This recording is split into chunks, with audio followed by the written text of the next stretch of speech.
explicarnos cuáles fueron los cambios que hubo en Japón. A la izquierda tenemos la situación en el país justo después de terminada la Segunda Guerra Mundial en 1945. Pasó de una situación con niños apiñados ante la llegada de los cereales a una en que los supermercados venden una gran variedad de verduras. Entonces, quiero compartir con ustedes cuáles y en qué orden fueron los cambios ocurridos. Después de terminada la Guerra Mundial en 1945, la situación era de una verdadera escasez alimentaria. Todos pasaban hambre. También estaban muy limitadas las oportunidades de trabajo.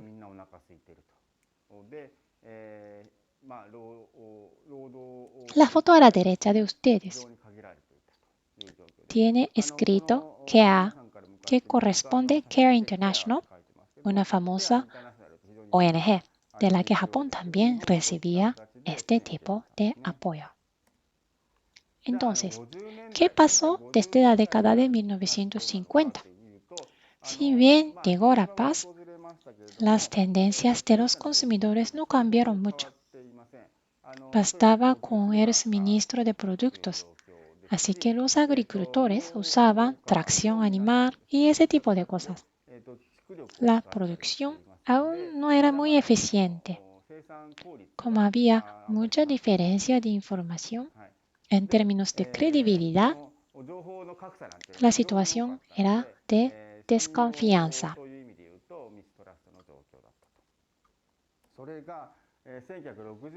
Al pasar de la década de 1960 a la de 70, surgieron muchos supermercados y se mejoró el almacenamiento y la infraestructura, con lo que se fortaleció mucho la adaptación de los grandes supermercados y similares por atender a los consumidores. Más o menos por esta época, se fue acelerando bastante la transparencia en esta confianza, o sea, que se pudieron establecer relaciones de confianza con la intención de relacionarse a largo plazo. En las relaciones comerciales, los agricultores, por supuesto, también fueron mejor evaluados al asegurar su credibilidad. Como basta un solo engaño para perder la credibilidad, creo que fue en esta época cuando surgió la conciencia entre minoristas y agricultores, al experimentarlos varias veces y verlos con visión a largo plazo, de que más que la ganancia a corto plazo es mejor que ambas partes una larga relación comercial estable y confiable.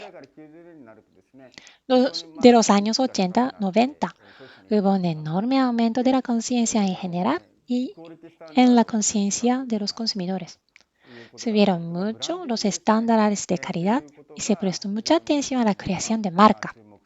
Además, esa diferenciación también hacia los productos agrícolas, de que los de cierta zona tienen distinto precio que los de otra. Ese tipo de cosas comenzaron a notarse mucho en esta época. Estas tendencias se reforzaron aún más desde la década del 2000. Tal como dice ahí, motivado por las necesidades del consumidor, la opinión de los consumidores ha crecido mucho y ha influido bastante en los productores y en la distribución. La seguridad ya es un tema natural.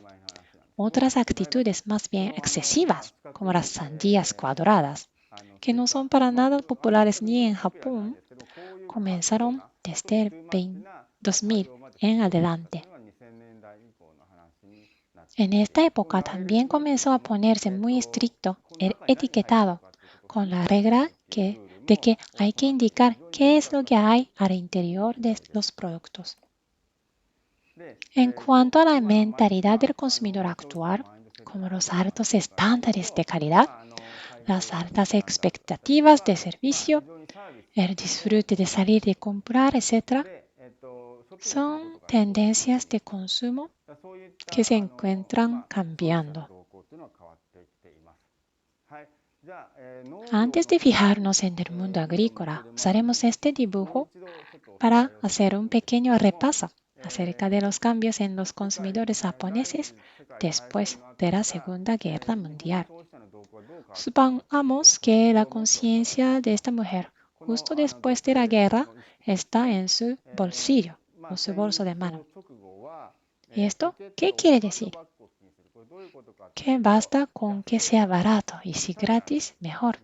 O sea, que compra consultando la billetera. Así era al principio, solo decidir si comprar o no. Luego, lo importante es quedar satisfecho.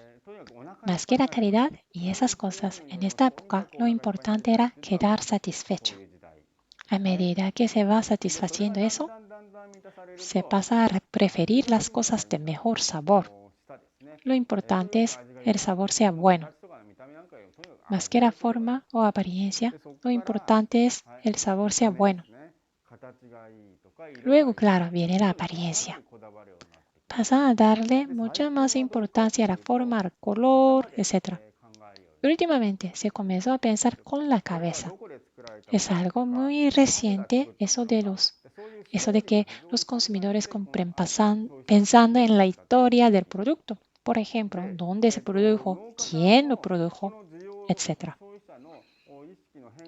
Los agricultores también están respondiendo y adaptando su tecnología a estos cambios en la conciencia de los consumidores y su demanda. También es cierto que los distribuidores están mejorando muchos aspectos para responder a estos cambios. Ahora bien, no quiero que me malentiendan creyendo que todos los productos básicos se compran solo pensando con la cabeza. No se trata de eso. Es por supuesto algo de manera global, ya que también hay cierta preocupación por la billetera, naturalmente que si la cantidad es mayor, mejor. Que si la apariencia es buena, claro que está bien, así como también hay preocupación por el sabor y se usa la cabeza en lo que respecta a la historia del producto. Lo que tienen que entender es que ese pensamiento complejo es una tendencia reciente de los consumidores. Aquí tenemos el reto de un agricultor japonés y un supermercado. Creo que este tenue equilibrio se mantiene es igual en cualquier país, dado que las necesidades exigidas por los consumidores son sumamente altas. Los agricultores no podrían satisfacerlas si su nivel tecnológico no fuera alto.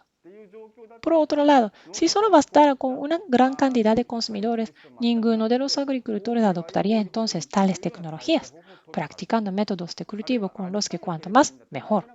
O bien, si bastara con el sabor y no la apariencia, no necesitarían producir rábanos rectos y bastaría con los curvos.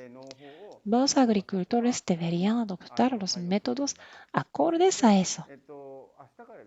A partir de mañana veremos los huertos de agricultores japoneses o escucharemos sus historias en video. Pero lo que deben entender es que los agricultores japoneses adoptan diversas tecnologías tras haber logrado ese equilibrio.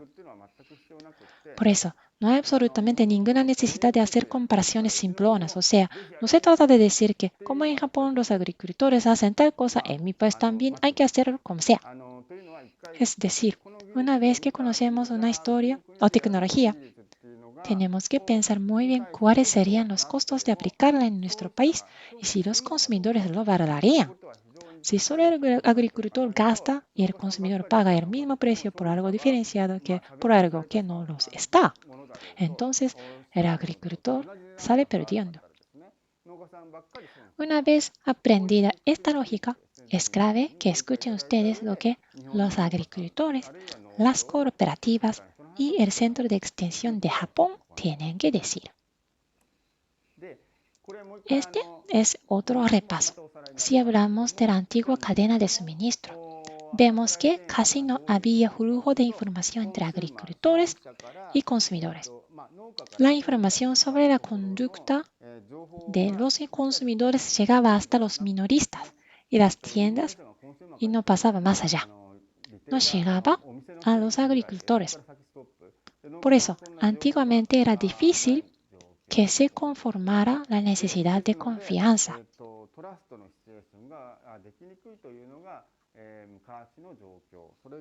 Más recientemente, por ejemplo, las relaciones entre los agricultores y las empresas que suministran insumos como fertilizantes, semillas o herramientas.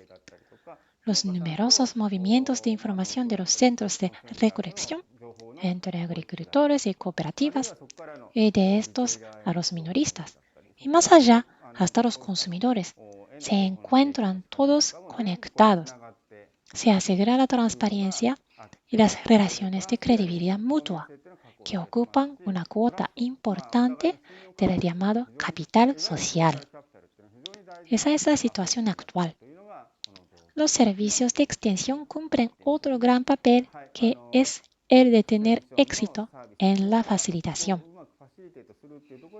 Esto corresponde a la ruta del mercado de los productos agrícolas. Si bien en realidad existen diversas rutas de mercado y esta es solo una simplificación, los agricultores pueden ir, por ejemplo, a la cooperativa, de esta al mercado mayorista central y de este a los negocios.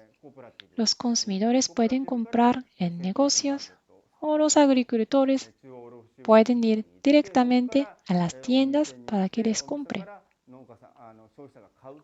También, como se ve en el extremo derecho, los agricultores pueden vender directamente a los consumidores a través de Internet, por ejemplo. Hay ocasiones en que los agricultores ponen sus propios puestos de venta.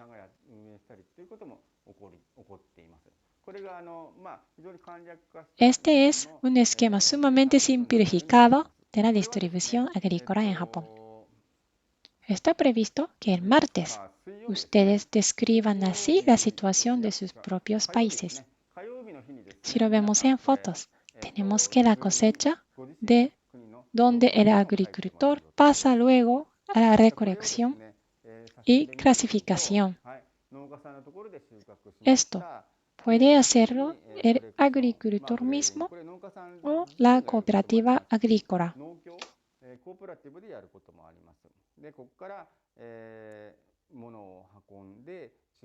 De aquí, las cosas se transportan al mercado mayorista central, donde se deciden los precios por subasta. Una vez decididos, los llamados distribuidores se llevan a su vez el producto a los supermercados, donde los compra el consumidor.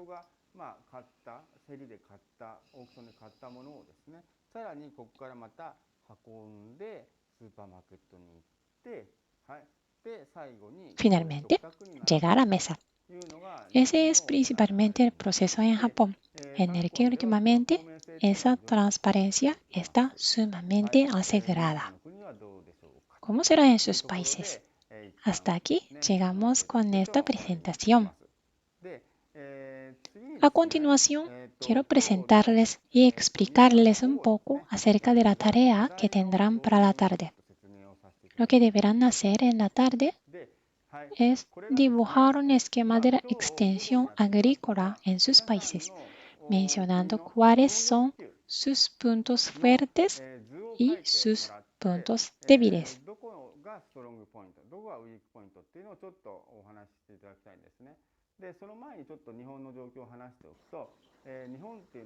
Antes de eso, les cuento un poco de la situación en Japón, donde sí tenemos a los agricultores en la parte superior. Al centro tenemos al Ministerio de Agricultura, Silvicultura y Pesca.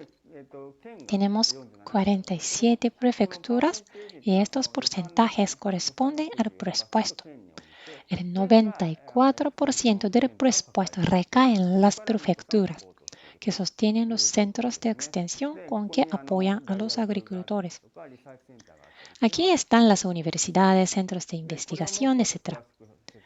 Explicado con un poco más en detalle, tenemos a los agricultores y los centros de extensión de la prefectura que ayudan directamente a los agricultores. Al otro lado, por lo general, tenemos a los institutos de investigación. Indirectamente también reciben apoyo del Estado. Aquí están las JA, Cooperativas Agrícolas de Japón, que se encuentran en cada zona.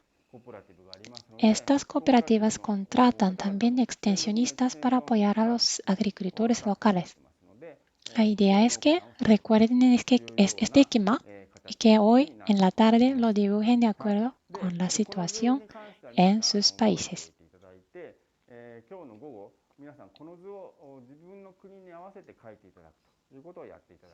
Ahora, les explicaré el ejercicio. Primero, dibuje un esquema de los servicios de extensión en su país. En segundo lugar, indique en el dibujo de manera comprensible cuál es el departamento al que pertenece. Por ejemplo, si pertenece al centro de extensión regional, escribir cuál es la sección de la que proviene, de forma que se entienda. En tercer lugar, para mañana en la mañana, tal como dijera anteriormente, explicar incluyendo los puntos fuertes y débiles del sistema en su país.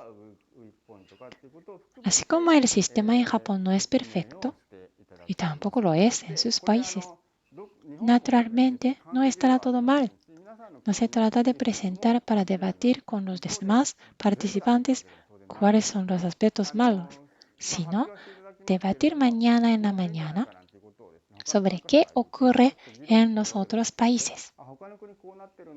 Eso en cuanto al ejercicio primero. El ejercicio segundo no es tan complicado.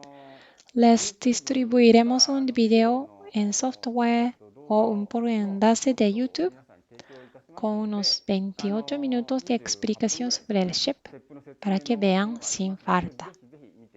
Luego deberán escribir sus impresiones al respecto en el informe diario.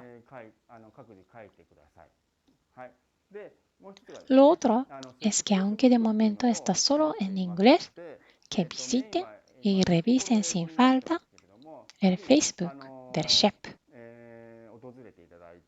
Esperamos en adelante ir subiendo según necesidad sus actividades en español también. Así que visítenlo y consúltenlo sin falta. Descarguen y prueben sin falta también el juego SHIP. Eso es todo con respecto a esta unidad. Muchas gracias.